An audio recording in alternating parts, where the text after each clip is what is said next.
Next problem is 56. One of the most popular problem in the Wheatstone bridge, potentiometer और current electricity की एक अच्छी problem में आती है ये, और इंपॉर्टेंट प्रॉब्लम भी है।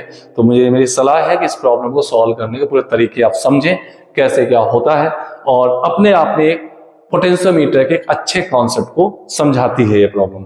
तो बहुत ध्यान समझिएगा, थोड़ा दो पार्ट है इसमें, तो दोनों पार्ट में कुछ कैलकुलेशन हो तो प्रॉब्लम का सोल्यूशन थोड़ा बड़ा हो सकता है, लेकिन कॉन्सेप्ट बहुत अच्छा है, जरा ध्यान से देखिएगा। 56 नंबर प्रॉब्लम को आप लोग पढ़ लीजिए। Consider the potentiometer circuit arranged as in figure. The potentiometer wire is 600 cm long.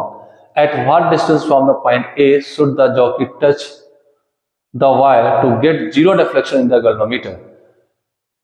पहला तो ये है कि ये जॉकी को कहां टच कराए, किस जगह पर कराए, ए से कितनी डिस्टेंस पर कराए कि ये गैल्वेनोमीटर जीरो डिफ्लेक्शन दे। दूसरा पार्ट है if the jockey touches the wire at a distance of 560 centimetre from A what will the current in the galvanometer. तो ये बात कंफर्म है, पहले पार्ट का आंसर 560 नहीं हो सकता, तो 560 को से करंट पूछ लिया सेकंड पार्ट में, ठीक है। तो चलिए पहला पार्ट देखते हैं, इस गैल्वेनोमीटर को कहां टच कराए कि ये जीरो डिफ्लेक्शन दे। तो चलिए स्टार्ट करते हैं प्रॉब्लम में, मैं इसको नोट कर ले रहा हूं। ई है, आर है, 15 आर है, E/2 है, आर है गैल्वेनोमीटर। तो चलिए problem number 56, problem number 56 start करते हैं। प्रॉब्लम नंबर 56, ये आपको दिया हुआ है E स्मॉल आर, और ये पॉइंट ए है, ये आपके पास एक पूरा वायर होगा बी, और यहाँ पे इसका रेजिस्टेंस है 15 आर है, ये स्मॉल आर है, ये ई है, राइट। ए बी लेंथ जो होती है वो आपको 600 सेंटीमीटर दी हुई है, ये मैंने लिख दिया 600 सेंटीमीटर।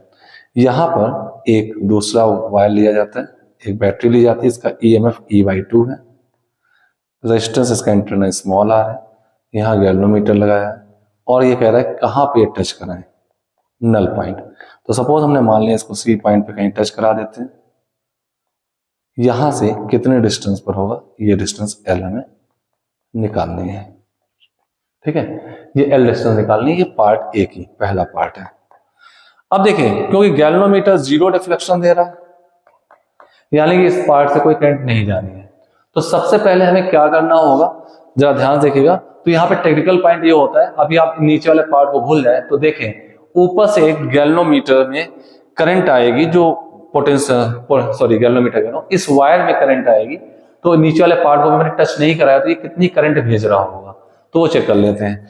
तो अगर मैं यहां से निकलने वाले करंट को आई बोलूं, तो ये आपके पास आई आएगा ऊपर वाले लूप में, ऊपर वाले लूप में आई होगा ई नेट, एक ई दिखेगा, अभी इसको टच नहीं कराया है, अपॉन आर, इस वायर का 15 आर है, इसका आर है, तो कितना हो जाएगा E upon 15 r plus r, कितना हो गया E upon 16 r, E upon 16 r हो गया। अब मैं यहां पे चेक करने जाऊं पोटेंशियल कितना आया ए बी वायर के क्रॉस, तो delta we potential about across wire, यानी ए बी पॉइंट में, तो वायर के क्रॉस पोटेंशियल क्या आया, तो ये आपके पास पूरी लेंथ में 600 सेंटीमीटर लेंथ के क्रॉस पोटेंशियल डिफरेंस होगा, वो होगा आई जो ऊपर में निकाला है into R A B wire का रेजिस्टेंस। तो आई आपके पास E upon 16 R into wire का रेजिस्टेंस है 15 आर, तो आपके पास potential difference cross A B जो आ जाएगा that is E upon 15 E upon 16 R, that is 15 E upon 16 R, ये आपके पास पोटेंशियल डिफरेंस आएगा। Just a minute, 1 minute, yes, 15 E upon 16 R आ जाएगा। चलिए, ये आपके पास पोटेंशियल डिफरेंस आ चुका है। अगर मैं पोटेंशियल ग्रेडियंट की बात करूं, यहीं पे तो पोटेंशियल ग्रेडियंट, पोटेंशियल ग्रेडियंट की बात करूं तो होता है potential difference upon length, total length. तो ये आपके पास आएगा 15 E upon 16 r in upon 600 centimetre है, तो इसकी यूनिट जो हो जाएगी वोल्ट पर सेंटीमीटर। मैं वोल्ट पर सेंटीमीटर लिख देता हूं, आप SI में लिख सकते हैं, वोल्ट पर मीटर लिख सकते हैं, ठीक है। तो ये मैंने लिख लिया, ये पोटेंशियल ग्रेडियंट है, हर एक सेंटीमीटर पे इतना पोटेंशियल ड्रॉप होगा, ठीक है। अब गॉस देखें, अगर मैंने यहाँ सी पॉइंट पे कनेक्ट करा रखा है तो ए से लेकर सी तक पोटेंशियल ड्रॉप जो हो वो नीचे वाली बैटरी के ईएमएफ के इक्वल अगर हो जाए नीचे वाली बैटरी पे, तो ये दोनों तब पोटेंशियल डिफरेंस सेम होंगे, तो ये दोनों एक दूसरे को नलीफाई कर देंगे, तो इस सर्किट में कोई करंट फ्लो नहीं होगी, ये वाली करंट पूरी ऐसे जब पास होते हुए निकल जाएगी। तो पोटेंशियल ग्रेडियंट से हम यहां चेक करें कितने डिस्टेंस पर पोटेंशियल ड्रॉप E/2 होता है। ठीक है, तो अब यहां एक अगला पॉइंट में ले सकता हूं कि नीचे की बैलेंसिंग लेंथ जो है E/2 है, E/2 बैटरी को बैलेंस करना है, तो पोटेंशियल ड्रॉप जो हमें काउंट करना है E/2 करना है। ठीक है, और कितनी लेंथ में, स्मॉल लेंथ में पोटेंशियल ड्रॉप E/2 करना है। तो अब आपको यूनिट लेंथ में पोटेंशियल, यूनिट सेंटीमीटर में पोटेंशियल ड्रॉप ये लिखा हुआ है जिसको पोटेंशियल ग्रेडियंट कह रहे हैं, तो L सेंटीमीटर में पोटेंशियल ड्रॉप क्या होगा, तो इसका मल्टीप्लाई कर देंगे 15E/16R/600 into L equal to E/2। ये पोटेंशियल ड्रॉप हो जाए, यहां से आपके पास L आ जाएगा बैलेंसिंग लेंथ। E से E कैंसिल कर दीजिए, स्मॉल l कितना आएगा E/2, ये आपके पास पोटेंशियल ग्रेडियंट आ चुका है। सॉरी फॉर दैट, मैंने यहाँ 15R है तो ये R कैंसिल होगा, ये छूट गया है, सॉरी फॉर दैट। तो 15E/16 आएगा क्योंकि ये पोटेंशियल डिफरेंस की यूनिट ही नहीं बनती, तो ये आपके पास, सॉरी इट वाज एक काइंड ऑफ प्रिंटिंग मिस्टेक, ये एक प्रिंटिंग मिस्टेक हुई थी, 16 है, और यहाँ से भी R को हम हटा देते हैं, ये गलत लिख गया था, दिस वन, ये R हट गया। अब यहां से आप L को निकाल लेते हैं, तो L कितना आएगा हमारे पास, दिस इंप्लाइज दैट L की जो वैल्यू आएगी वो हो जाएगी 16 इंटू 600 अपॉन 15 इंटू 2, कितना हो, 15 इंटू 2 30, 30 इंटू 20 16 20 320 सेंटीमीटर। ये बैलेंसिंग लेंथ आ जाएगी, आपका फर्स्ट पार्ट का आंसर आ जाएगा।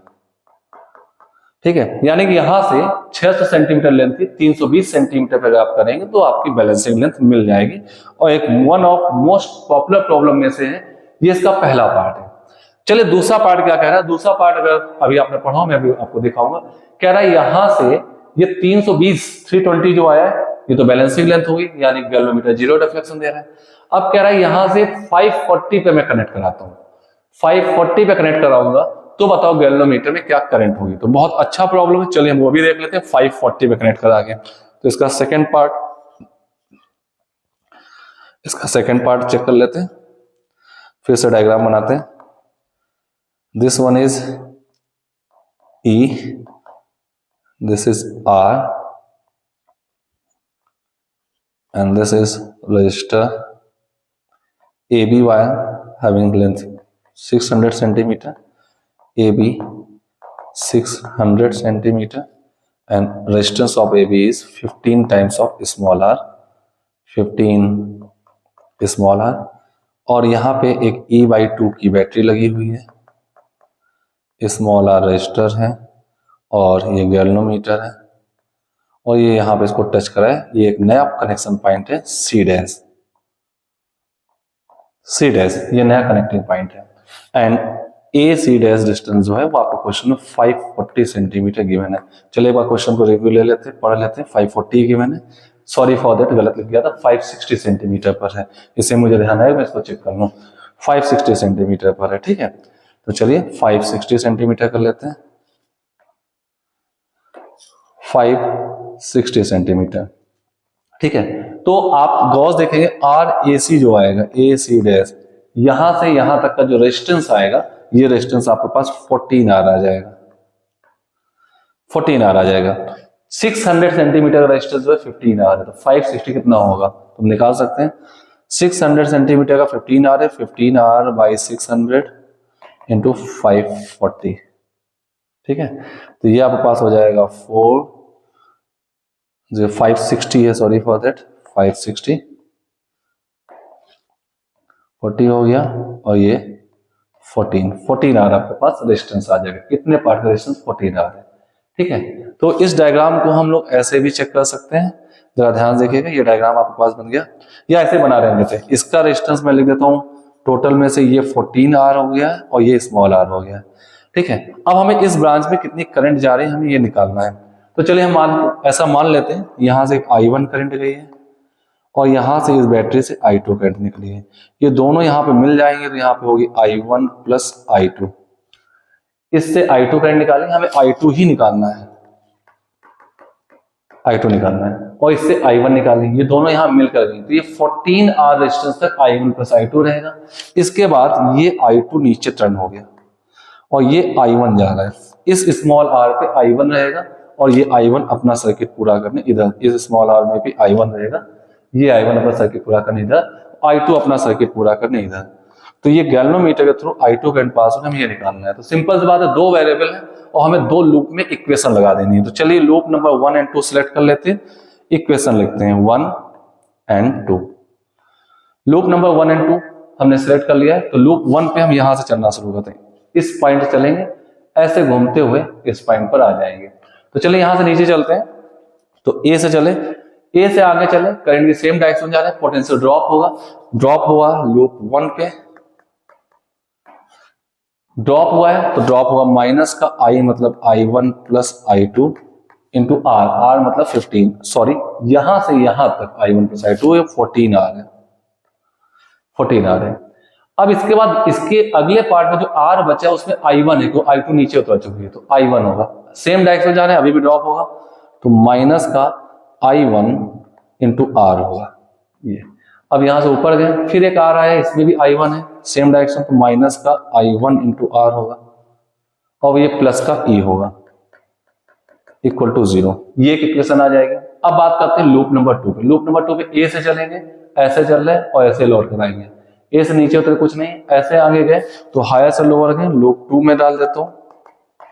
लूप 2 में नीचे उतरे कुछ नहीं हुआ, यहां से गए बैटरी से हायर से लोअर गए तो माइनस का E/2, तो E/2 है। अब करंट का अपोजिट जा रहे हैं, करंट ऐसे आ रही है और ये करंट I2 है, हम करंट का अपोजिट जा रहे हैं, गेन करेंगे, तो प्लस का I2 इंटू R, प्लस का I2 इंटू R, फिर ऊपर गए, फिर यहां से हम ऐसे आएंगे तो करंट के अपोजिट आ रहे हैं तो फिर गेन करें तो प्लस का हो जाएगा, कितना हो जाएगा, ये 14R register, current I1 plus I2, तो I1 plus I2 into 14R equal to 0। ये आपके पास जो दो इक्वेशन आई हैं 1 और 2, इनको सॉल्व कर लेंगे 1 और 2। पूरा हमें सॉल्व करने की जरूरत भी नहीं है, अभी मैं सॉल्व करने नहीं जा रहा हूँ। आई होप सो कि आप IT के बच्चे हैं, IT एस्पायरेंट्स हैं, तो इसको सॉल्व कर सकते हैं। सॉल्व करने पर I2 हमको मिल जाएगा। मैं पहले सॉल्व कर रहा हूँ, मैं आपके सामने आंसर लिख देता हूँ। I2 की वैल्यू हमारे पास आएगी, सॉल्व करके 3E/22R, 3E/22R। आपको ऐसा मानना है I1 I2 वेरिएबल्स है, E and R given parameters है, I1 एंड I2 वेरिएबल्स है, उसके अकॉर्डिंग इक्वेशन बनाइए, सब्स्टिट्यूट करिए, सॉल्व करने पे ही आपका आंसर आ जाएगा। One of the most important problem थी, बहुत अच्छी प्रॉब्लम थी, पूरा पोटेंशियोमीटर के कॉन्सेप्ट को समझाती है। खैर 100% कॉन्सेप्ट तो नहीं आया इसमें, क्योंकि इसमें अभी एक पैरेलल शंटिंग भी की जा सकती थी, तो वो नहीं आया, लेकिन फिर भी एक अपने आप में अच्छी प्रॉब्लम थी। चलिए स्टार्ट